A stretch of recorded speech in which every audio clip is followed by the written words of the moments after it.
Assalamualaikum warahmatullahi wabarakatuh. Surah Al-Hasyr adalah surah yang ke-59 di dalam kitab suci Al-Quran, termasuk surah yang turun di kota Madinah, sehingga dikelompokkan oleh para ulama ke dalam golongan surah-surah Madaniyah. Surah Al-Hasyr terdiri dari 24 ayat. Ayat 21 surah Al-Hasyr ini di dalam Hasanah Ilmu Hikmah disebut sebagai ayat penunjuk. Mari kita terjemahkan. Lau artinya sekiranya, seandainya. Anzalna artinya kami turunkan. Kenapa Allah menyebut dirinya kami? Karena untuk menurunkan Al-Quran, untuk menyampaikan wahyu atau firman Allah yang kemudian menjadi ayat-ayat Al-Quran, Allah menyuruh malaikat Jibril untuk menyampaikannya kepada Nabi Muhammad SAW. Haja artinya inilah. Hajal Qur'ana, inilah Al-Quran. Ala jabalin artinya atas gunung, kepada gunung. Laro aitahu, melihatnya. Hosyian artinya khusyuk, tunduk, menyerah. Mutasoddian artinya terbelah. Min artinya dari. Hosyati artinya takut. Min hosyatillah maksudnya disebabkan takut kepada Allah. Watilka dan itulah. Amsalu perumpamaan nadribuha kami buat linnasi untuk manusia, la'allahum supaya mereka yatafakkarun berpikir.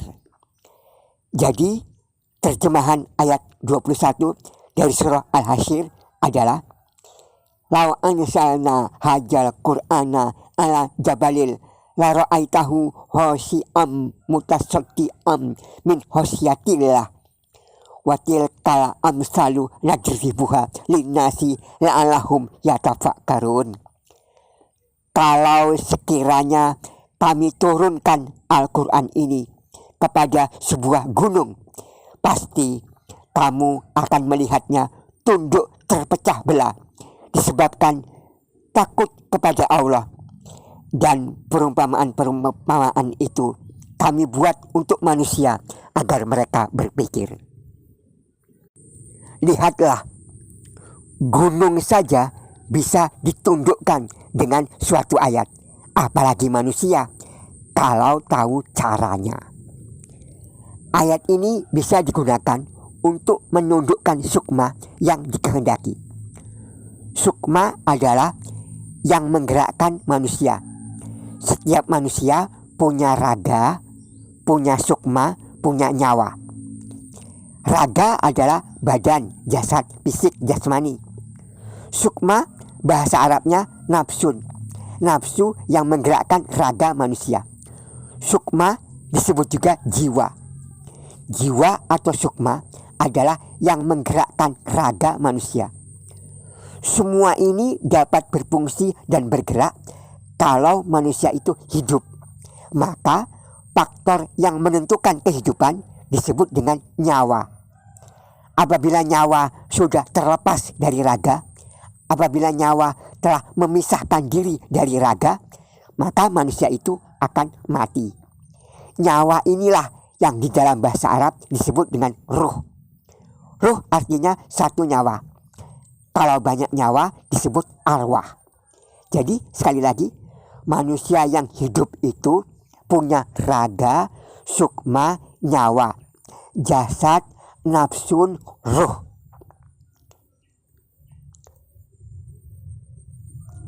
Kalau kita ingin menundukkan sukma manusia, bacakan ayat 21 dari surah Al-Hasyr. Ayat ini harus sudah dihafal. Allah membuat perumpamaan agar manusia berpikir bahwa gunung bisa hancur lebur, terpecah belah karena sangat takutnya mereka karena tunduk kepada Allah. Kok manusia malah banyak banget yang membangkang, membandel, membantah? Kita disuruh berpikir, memikirkannya. Pikiran itu ada di otak, otak ada di kepala. Akal, menurut Al-Quran, akal ada di hati, di dalam jiwa. Orang gila disebut orang yang sakit jiwa, bukan orang yang sakit pikiran. Orang gila bukan orang yang sakit otak, tapi sakit akal. Karena akal ada di jiwa, ada di dada, ada di dalam hati, bukan di kepala.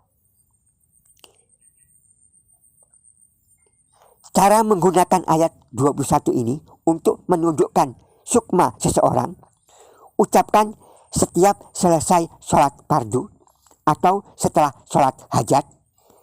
A'udzubillahi minasyaitonirrajim. Bismillahirrahmanirrahim. Law anzalna hadzal qur'ana ala jabalil la ra'aitahu khashi'an mutasaddian min khasyatillah wa tilkal amsalu nadribuha linnasi la'allahum yatafakkarun. Bismillahirrahmanirrahim. Alhamdulillahirabbil alamin arrahmanirrahim maliki yaumiddin iyyaka na'budu wa iyyaka nasta'in ihdinas siratal mustaqim siratal ladzina an'amta 'alaihim ghairil maghdubi 'alaihim waladdallin. Ya Allah, tundukkanlah hati si agar ia jatuh cinta kepada saya dan tidak mau menikah pada siapapun kecuali hanya pada saya. Ulangi cara dan kalimat seperti ini sampai 70 kali.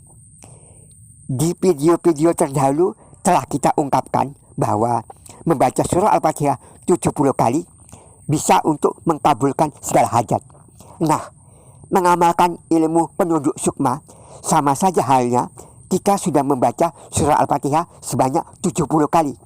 Sehingga terkabullah hajat tersebut sesuai dengan niatnya, yaitu menundukkan sukma manusia. Atau untuk menundukkan orang besar, atasan, majikan. Baca ta'awudz dengan basmalah, lalu ayat 21 surah Al-Hasyr, lalu surah Al-Fatihah, lalu doa. Ya Allah, tundukkanlah hati majikan saya, sebut namanya, supaya segan kepada saya dan tidak suka marah-marah kepada saya, dan sebagainya. Ulangi lagi sampai 70 kali setiap selesai sholat. Dan jika ketemu langsung dengan orangnya, langsung baca 1 kali saja sambil berusaha melihat wajah orang yang dituju. A'udzubillahi minasyaitonirrajim. Bismillahirrahmanirrahim. Law anzalna hadzal qur'ana ala jabalil la ra'aitahu khashi'an mutasaddian min khasyatillah wa tilkal amsalu nadribuha linnasi la'allahum yatafakkarun. Bismillahirrahmanirrahim. Alhamdulillahirabbil alamin arrahmanirrahim maliki yaumiddin iyyaka na'budu wa iyyaka nasta'in ihdinas siratal mustaqim siratal ladzina an'amta 'alaihim ghairil maghdubi 'alaihim waladdallin.